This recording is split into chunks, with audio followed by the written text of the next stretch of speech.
Work relationships can be complex, and simply putting people into a group doesn't make them a team. So what makes a team different from a group of individuals? One of the key characteristics of a team is that they have a clear purpose with shared goals. Let's take the example of a group of people waiting at a bus stop. If they are all waiting for the number 37 bus, they share an objective, but I think you'd agree that they are not a team. Members of a team must also communicate with each other. So let's imagine the people at the bus stop start talking. They discuss what time the bus is due and talk about where they're going. Are they a team yet? Well, no, because they're not working together to achieve an objective. They're not cooperating. Let's say one person offers to walk to the corner of the street to see if they can see the bus coming, so that they can report back to the others. But what happens if the bus comes quickly and this person doesn't have time to run back to the bus stop? So they agree that if the bus comes, the other people will get on the bus slowly so that the lookout can get back to the bus stop in time. They now have different roles to play and a process to follow. They also need to trust each other and rely on each person doing their job. This example is very simplistic, and this team's life is very short-lived. As soon as the bus comes, the team is disbanded. The defining characteristics, however, are the same for any team at work. Teams must build on the 5 platforms of purpose, process, communication, trust, and cooperation if they're going to be effective. Let's look at each of these platforms in more detail. Platform 1. Purpose. Make sure the team has clear objectives and agreed goals. Each person will need to understand exactly what is expected of him or her, and also understand what each person's role in the team is. Having consensus around individual and team goals gives the team a clear path to follow, with everyone travelling in the same direction.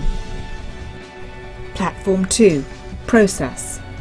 Processes are the rules and procedures that the team puts in place.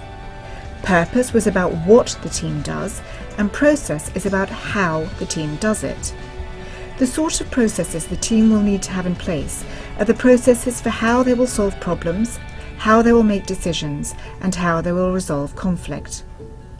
Having agreed processes in place before problems surface, and before key decisions need to be made, and before conflicts arise, can help your team to work together and save valuable time, if and when such issues come up. The team leader also needs to have processes in place to help them effectively manage the team, for example, goal setting, performance reviews, and individual development. Platform 3. Communication. This is about communicating regularly and effectively with each other and with people outside the team. Think about how often the team communicates, when, where, and how.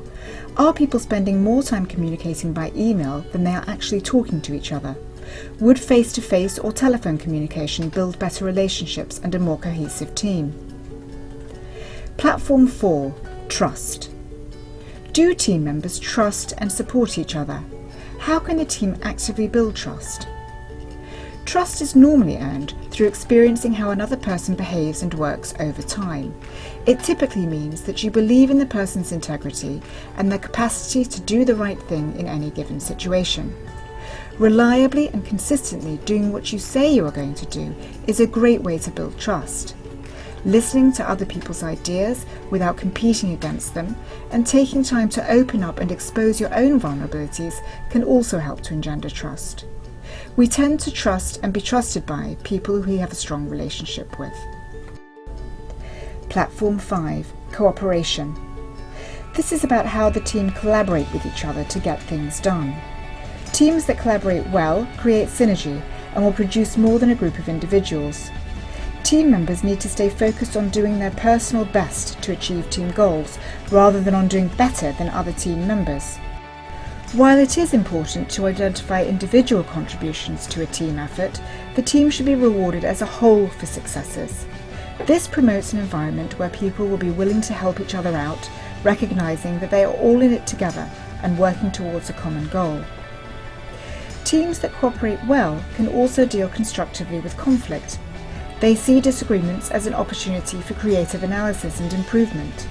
They are not afraid to challenge things, with a view to making things even better. So what about your team? How well do you implement the 5 platforms?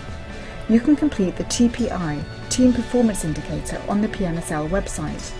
This will help you to identify your team's areas of strength and also any opportunities for improvement.